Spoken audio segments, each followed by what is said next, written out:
My car was down for about a week and a half because I had to change the ignition coils, but I have never been so happy to have my car back. You don't even know.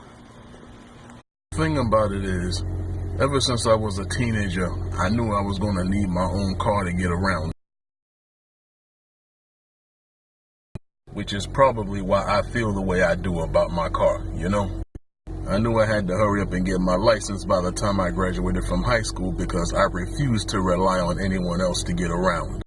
For me, there was not a worse feeling back then than having to ask somebody for a ride and pay them gas money or having to borrow somebody's car. Especially if they had a car you didn't know how to drive, you know what I'm saying? See, when I was a teenager, I lived in Holly Springs. And the only place I could walk to was the grocery store, so I knew I needed a car to get somewhere. Back then, Holly Springs was a small-ass town. You go there now, and there's a lot more there now than there was when I lived back there. But it was also time for me to go to college, and Wake Tech was not exactly a hop, skip, and a jump away, so yeah, I needed a car. Thankfully, my mom had already purchased a third car by the time it was time for me to go to college. Said all of that to say, when you live somewhere like Wake County, North Carolina, there is nothing like owning your own car. Because when you live in the country, you have to drive every damn way just to get somewhere. I live 20 minutes south of downtown Raleigh.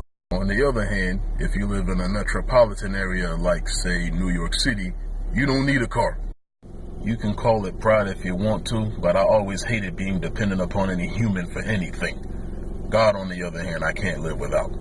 Like I said, I always strove for independence, which is kind of why I hate my current living situation. Whenever you have to depend on someone else to help keep a roof over your head, and that person is an irresponsible motherfucker, you basically put your own life in jeopardy. And said jeopardy is why I'm in the current living situation I'm in.